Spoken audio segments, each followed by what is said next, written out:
Pagi, sekarang ini dunia sedang ramai membicarakan fenomena metaverse. Dalam dunia virtual tersebut, siapapun bisa beraktivitas seperti biasanya, layaknya di dunia nyata. Mulai dari bekerja, berinvestasi, hingga berbisnis.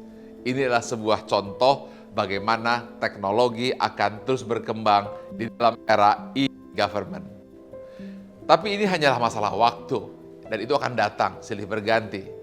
Dunia pemerintahan tidak lama lagi mungkin juga akan terbawa dalam dunia IT, teknologi, bukan lagi 4.0, 5.0, bahkan juga sampai ke metaverse era. Hal ini terjadi seiring perbaikan ekosistem kebijakan, mulai dari regulasi untuk mencegah pelanggaran data pribadi hingga aturan untuk mengantisipasi dampak buruk yang ditimbulkannya. Jika sebelumnya ASN dikejutkan dengan robot artificial intelligence yang siap mengambil alih Anda, maka sebentar lagi pengambil alihan itu mungkin terjadi di dunia virtual juga. Cepat atau lambat, dunia birokrasi akan ikut dilanda kemajuan teknologi terkini, seperti metaverse juga. Pastikan Anda siap masuk ke dunia itu dan manfaatkan untuk pelayanan publik. Di tengah dunia yang penuh disrupsi, peningkatan kapasitas dan kompetensi serta kemampuan beradaptasi dengan perubahan menjadi mutlak diperlukan bagi ASN. Karakteristik era 4.0 di dalam situasi membangun kesadaran kita untuk meningkatkan ketahanan terhadap kebutuhan yang paling mendesak, merumuskan kembali solusi, terutama bidang yang harus kita aktifkan. Langkah-langkah baru sesuai dengan harapan masyarakat tentunya. Hal ini menjadi perhatian dalam fokus membangun SDM yang kuat dan penuh daya saing. Dan kondisi saat ini menunjukkan bahwa individu atau ASN yang memiliki sifat pasif akan tertinggal dan ditinggal di era 4.0 ini. Namun, individu harus memiliki sikap adaptif untuk terus bertahan di dalam memberikan pelayanan yang terbaik. Jika mereka mampu melakukan hal itu dengan baik, maka ASN akan dapat beradaptasi dengan perubahan zaman. Kehadiran artificial intelligence atau kecerdasan buatan memang bisa menggantikan beberapa tugas pelayanan yang sebelumnya dikerjakan oleh seorang ASN. Misalnya pengolahan data yang selama ini manual dan akhirnya sekarang masuk ke dalam sistem. Meski transformasi digital ini terus berlangsung, bukan berarti semua ASN akan diganti dengan robot. Yang diperlukanlah kecepatan membuat kebijakan, memutuskan di lapangan, karena perubahan yang cepat, pemerintahan yang fleksibel itu sangat dibutuhkan. Dan tentu saja Anda sendiri yang juga harus mampu fleksibel dan beradaptasi. Rencana pemerintah menerapkan teknologi dalam sistem administrasi pemerintahan sebetulnya memicu seluruh ASN untuk meningkatkan kapabilitas mereka menjadi lebih mumpuni. Namun sebaliknya, jika kualitas ASN tidak memadai, bahkan Anda bisa tergantikan oleh robot. Beberapa jenis sektor pekerjaan ASN yang tergantikan dengan mesin saat ini, antara lain pekerjaan teknis, operator, atau mekanis. Dalam hal ASN tidak bisa tergantikan seperti terkait dalam empati, kerjasama, kemanusiaan, itu tidak tergantikan. Karena sampai saat ini belum bisa digantikan oleh robot atau mesin, karena manusia ciptaan Tuhan. Situasi dan zaman yang senantiasa berkembang ini membuat seorang ASN harus dapat dengan cepat menyesuaikan diri menghadapi perubahan yang ada. Dan harus selalu diingat, istilah yang sering kita dengar, yaitu yang abadi adalah perubahan itu sendiri. Membuat siapapun tidak dapat beradaptasi akan semakin tertinggal. Adaptasi dapat dilakukan dengan terus berinovasi dengan mengembangkan kreativitas Anda. Setiap ASN juga harus selalu bertindak proaktif dan tidak hanya diam berpangku tangan. Berikut saya akan sampaikan 3 perilaku adaptif. 1. Cepat menyesuaikan diri menghadapi perubahan. 2. Terus berinovasi dan mengembangkan kreativitas. 3. Bertindak proaktif. Baik, apa intisarinya? ASN dituntut untuk meningkatkan literasi dan kultur digitalnya dalam pengembangan kompetensi ASN. Mengingat saat ini telah memasuki era serba digital, serba otomatis. Kadang kita sekarang tidak selalu harus di kantor untuk bekerja. ASN harus mampu memanfaatkan kemajuan teknologi informasi dengan baik, kreatif, serta berpikir inovatif sehingga mewujudkan gerakan reformasi birokrasi menuju ASN yang berdaya saing dan inovatif. Sultan Syahrir berkata, kemerdekaan nasional adalah bukan pencapaian akhir, tetapi rakyat bebas berkarya adalah pencapaian puncaknya. Oke, sekarang ada tarik nafas, kita masukkan ke hati kita. Ucapkan, ikuti saya. Kami terus berinovasi dan antusias dalam menggerakkan serta menghadapi perubahan. Terus kreatif, inovatif, dan harus selalu adaptif. Salam ASN berakhlak.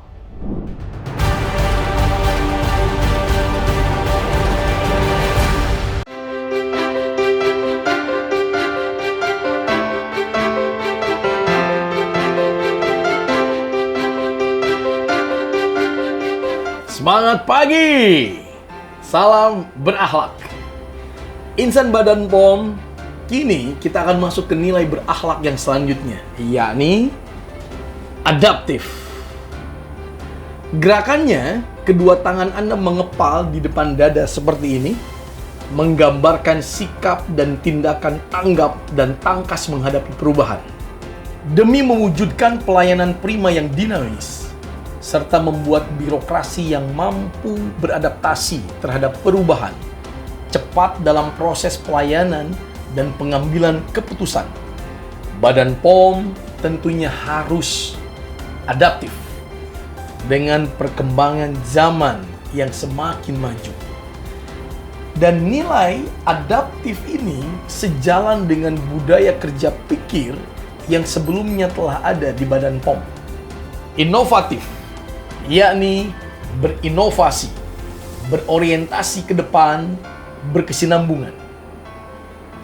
Responsif, yakni sigap, aktif, mengambil peluang.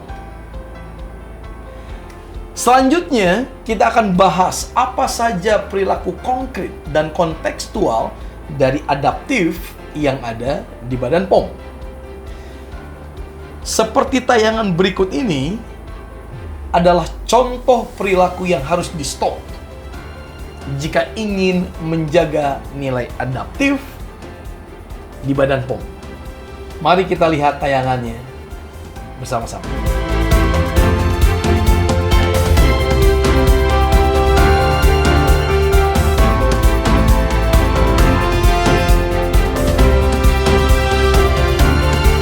Lalu, seperti apa contoh perilaku yang harus di-stop?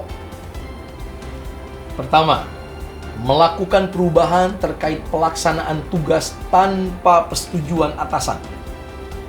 2. Selalu mengeluh saat ada perubahan. 3. Panik dalam menghadapi perubahan sehingga proses pengambilan keputusan atau penyesuaian tidak maksimal.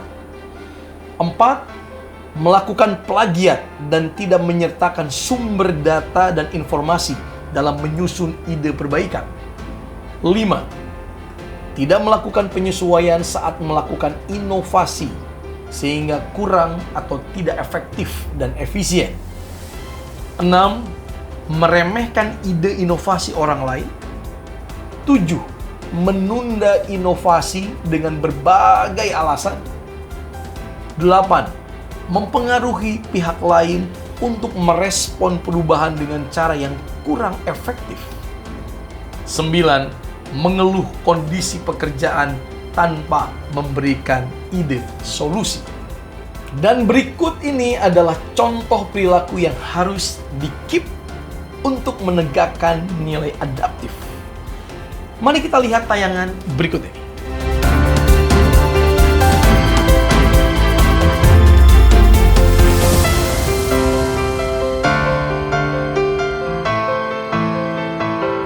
Lalu, apa saja penerapan perilaku yang harus tetap dijaga atau kita keep untuk menerapkan sikap adaptif di lingkungan Badan POM.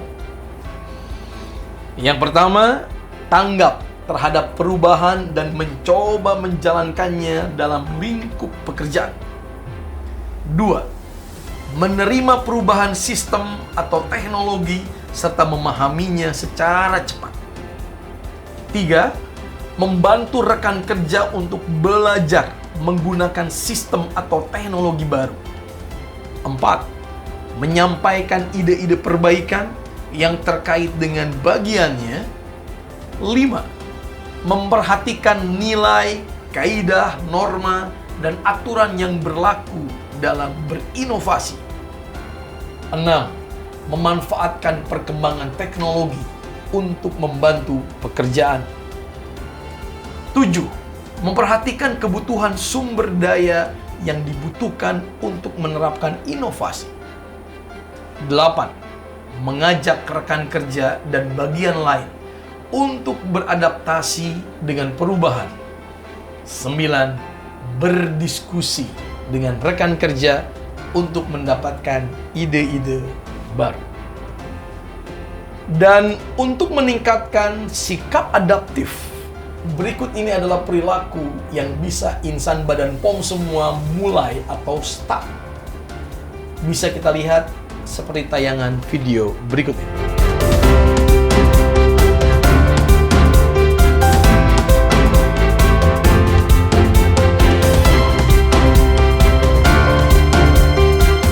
Seperti apa perilaku yang harus kita tingkatkan atau start demi terciptanya nilai adaptif di lingkungan Badan POM yang kita cintai? 1. Melakukan antisipasi dampak perubahan di lingkup kerjanya. 2. Cepat mengikuti perubahan dengan tetap melaksanakan rencana kerja prioritas. 3. Melakukan pemantauan dan memberikan masukan kepada bagian terkait tentang dampak perubahan. 4. Memastikan inovasi dapat bermanfaat untuk masyarakat luas berupa publikasi dan pendampingan stakeholder. 5. Menggali peluang-peluang inovasi melalui studi ukur atau tiru, bekerja sama dengan lembaga internasional. 6. Melakukan harmonisasi inovasi antara unit kerja akan menghasilkan inovasi yang berdampak yang optimal. 7. Melibatkan berbagai channel untuk mengumpulkan informasi atau ide tadi dari karyawan tentang perubahan. 8. Memberikan motivasi pada tim untuk selalu berinovasi.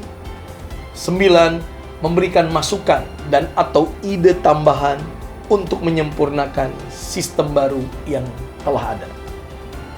Dalam bekerja dan memberikan layanan di Badan POM, tentunya diperlukan motivasi dari setiap insan Badan POM untuk berkontribusi, yakni dengan melakukan perbaikan-perbaikan berkelanjutan sehingga para pegawai bisa berinovasi untuk mewujudkan pelayanan prima di Badan POM.